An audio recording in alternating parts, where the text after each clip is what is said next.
Je travaille à la Fédération des centres sociaux de la Nièvre. Je suis chargé de mission pour l'accompagnement du réseau départemental des maisons de services au public. La Fédération des centres sociaux de la Nièvre accompagne actuellement 17 maisons de services au public sur le département. La cellule d'animation nationale nous a apporté une possibilité de trouver un espace de ressources complémentaires à notre travail, nous, de coordination au niveau départemental, à savoir des offres de formation nationales, de la mise en réseau avec d'autres maisons de services au public en dehors du département.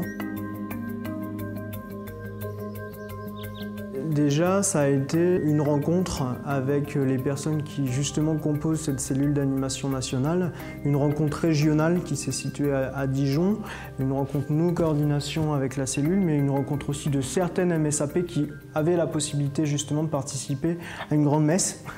Ce que nous a apporté la cellule d'animation nationale des maisons de services au public se situe à deux niveaux. Le premier niveau, c'est permettre un renforcement de la visibilité et de la communication de chaque maison de service au public sur son territoire d'intervention.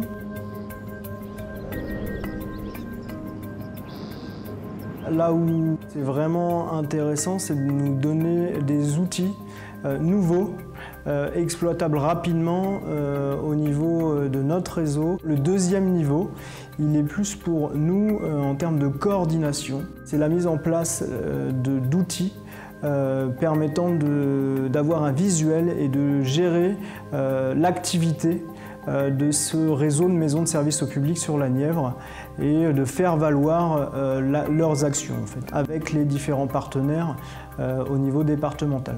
Et avoir un soutien soit méthodologique, soit formatif sur le dispositif dans son ensemble. C'est-à-dire que les grands axes de travail, les grandes volontés nationales sur ce dispositif de maison de service au public nous permet d'avoir, en tout cas via la cellule d'animation, une information complète et claire. La cellule d'animation nationale n'a pas, pour nous en tout cas, vocation à se substituer à l'action qu'on met en place sur le département. Bien au contraire, elle vient renforcer, en tout cas faire rayonner l'action qu'on peut avoir nous ici sur notre réseau.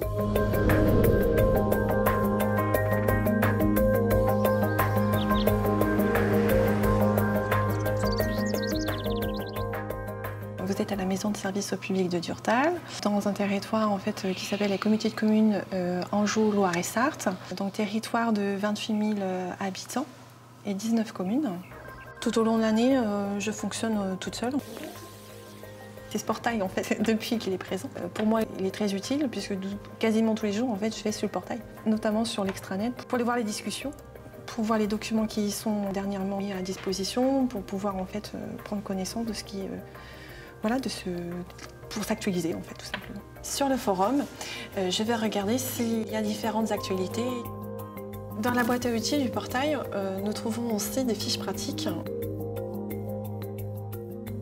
Dès lors qu'on a reçu en fait, le lien pour participer aux formations par le réseau, je me suis positionnée sur 5 modules sur les 7 qui étaient proposés sur Rennes. On a pu aussi nouer des liens aussi par messagerie et s'échanger en dehors de la formation par messagerie. C'est aussi pour ça que je suis ici, en fait, en tant qu'animatrice à la maison de service au public, parce qu'il y a le contact et c'est ce que je recherche aussi, c'est d'avoir des échanges aussi bien avec les formateurs, mais aussi avec les autres personnes de maison de service au public.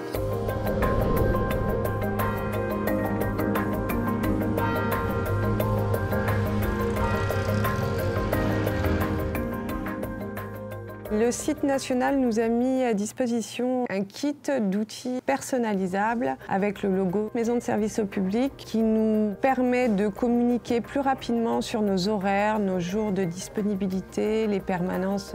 On rajoute les partenaires locaux sur la plaquette qui a été mise à disposition sur le site.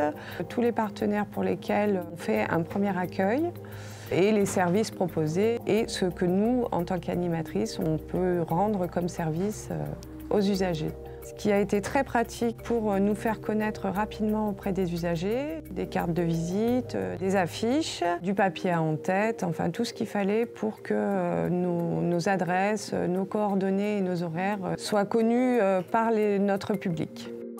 Le logo national, ça a permis aux maisons de services au public d'homogénéiser tous leurs documents, leurs supports, ce qui a donné une valeur nationale aussi à nos services, qui n'étaient pas forcément connus du public avant. Le côté bleu, blanc, rouge du logo nous donne une légitimité auprès des usagers qui, du coup, ont moins de crainte à venir nous parler de choses personnelles. Ça a complètement crédibilisé notre activité au niveau du public reçu. Il leur a inspiré confiance, ils sont plus rassurés, ils comprennent pourquoi on est là et à quoi on sert.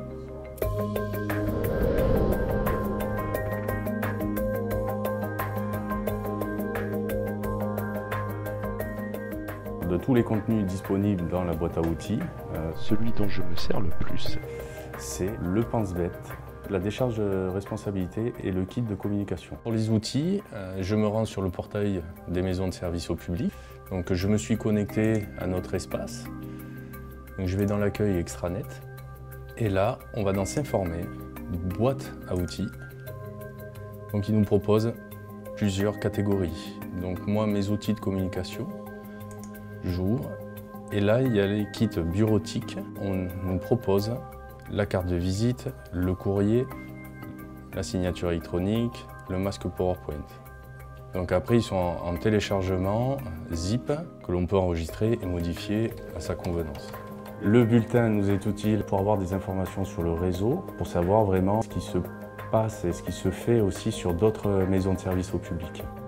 J'utilise l'outil de fréquentation. Cet outil statistique nous a été nécessaire pour faire remonter des données quantitatives et qualitatives pour le réseau maison de services au public. Quand nous allons sur le site de maison de services au public, nous devons faire remonter donc nos données chiffrées. Pour cela, nous allons sur Gérer sa maison, Saisie de la fréquentation. Et là, nous avons le choix entre la liste des demandes unitaires ou la liste des demandes saisies en masse. C'est juste une habitude à prendre, certes, mais qui a pour but de valoriser l'accompagnement délivré par les agents et qui permet d'alimenter les rapports d'activité. Nous sommes en capacité de transmettre notre activité autour du service maison de service au public grâce à cet outil. Cela est un enjeu important car il permet collectivement, à l'échelle du réseau, de mesurer l'impact de la politique publique qui tend à donner des services de proximité en zone rurale.